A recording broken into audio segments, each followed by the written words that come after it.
राधे राधे दोस्तों, आज के इस एपिसोड में हम लोग बात करेंगे दक्षेश्वर मंदिर यानी दक्ष मंदिर हरिद्वार की। अगर आप हरिद्वार जाते हैं तो एक बार दक्ष मंदिर अवश्य जाएं। दोस्तों, जब आप मंदिर में प्रवेश करते हैं तो बिल्कुल ठीक सामने एक भगवान भोलेनाथ की विराट रूप में, विशाल रूप में माता सती को हाथों में लिए हुए एक प्रतिमा है। जब उससे आप थोड़ा सा आगे बढ़ते हैं तो आपके बाएं हाथ पे माँ गंगा विसर्जित हो रही हैं। वहाँ आप स्नान कर सकते हैं, वहाँ से भगवान भोलेनाथ पे चढ़ाने के लिए जल ले सकते हैं। और दोस्तों, बिल्कुल गंगा मैया के साथ में जो परिसर है वहीं पे माँ गंगा मैया का पुराना प्राचीन मंदिर है। दोस्तों, उसमें दर्शन करने के बाद भगवान भोलेनाथ के मंदिर में प्रवेश कर सकते हैं। दोस्तों, जैसा कि हमारे तीर्थों पे लिखा होता है और हमें फॉलो भी करना चाहिए, मंदिर के अंदर फोटोग्राफी ना लें, फोटो ना खींचें, वीडियो ना बनाएं, भगवान भोलेनाथ पे जल चढ़ाएं और उनका आशीर्वाद लें। तो दोस्तों, हम आज बात करेंगे दक्ष मंदिर, दक्षेश्वर मंदिर की। ये एक पुरानी कथा है। ये कथा है भगवान भोलेनाथ की, ये कथा है माँ पार्वती की, ये कथा है दुनिया के सबसे पुराने पानी ग्रहण संस्कार यानी भगवान भोलेनाथ और माँ सती की विवाह की।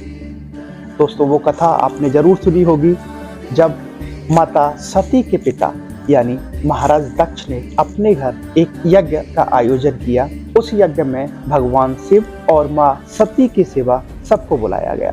जब माता सती को पता चला कि उनके पिता के घर कोई प्रोग्राम है, कोई यज्ञ है, तो उन्होंने भोलेनाथ से जिद किया कि मुझे भी मेरे पिता के घर जाना है। भगवान भोलेनाथ ने बहुत मना करने पर यानी माँ सती नहीं मानी तो उन्होंने जाने के लिए बोल दिया। जब माँ सती अपने घर पहुंचती हैं तो उनके पिता भगवान भोलेनाथ का यानी उनके पति का अपमान करते हैं, उनके बारे में अपशब्द कहते हैं जो माता सती से सहन नहीं होते हैं और माता सती यज्ञ में कूदकर अपने प्राण दे देती हैं या सती हो जाती हैं। भगवान भोलेनाथ को जब ये खबर आती है कि माता ने यज्ञ में कूदकर अपने प्राण दे दिए तो दोस्तों, प्रभु बहुत रुष्ट होते हैं, प्रभु को बहुत क्रोध आता है। वो वहां से अपने गण और माँ काली को भेजते हैं और बोलते हैं कि जाके आप उस यज्ञ को नष्ट कर दें और वहां जो भी उपस्थित है सबका वध कर दें। दोस्तों, जैसा आप जानते हैं, भोलेनाथ ने जो भेजा था वो थे वीरभद्र, जो प्रकट हुए थे उनकी जटाओं से। वीरभद्र और माँ काली युद्ध में जाके वहां उपस्थित सभी लोगों का वध कर देते हैं और उस यज्ञ को नष्ट कर देते हैं। दोस्तों, भगवान भोलेनाथ आते हैं और माँ पार्वती के पार्थिव जो शरीर होता है उसको अपने दोनों हाथों में उठा लेते हैं और बहुत वर्षों तक ब्रह्मांड में घूमते रहते हैं। भगवान विष्णु और बाकी सारे देवगण इस चीज को लेके बहुत ही चिंतित होते हैं कि अगर प्रभु ऐसे ही घूमते रहे माँ पार्वती को लेकर, माँ सती को लेकर, तो इस दुनिया का क्या होगा।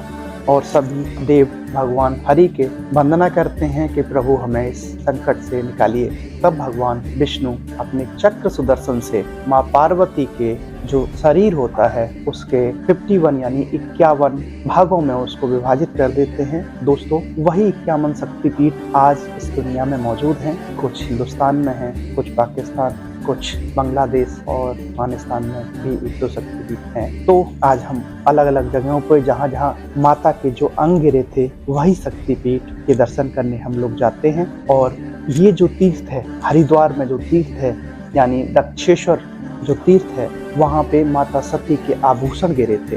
दोस्तों, उसके बाद जब दक्ष का सिर वीरभद्र उनके धड़ से उखाड़ देते हैं, वो जो उनका धड़ था वो फिर भी जीवित रहता है। तो सभी देव भगवान भोलेनाथ से प्रार्थना करते हैं कि हे प्रभु, अब इनको मोक्ष दीजिए।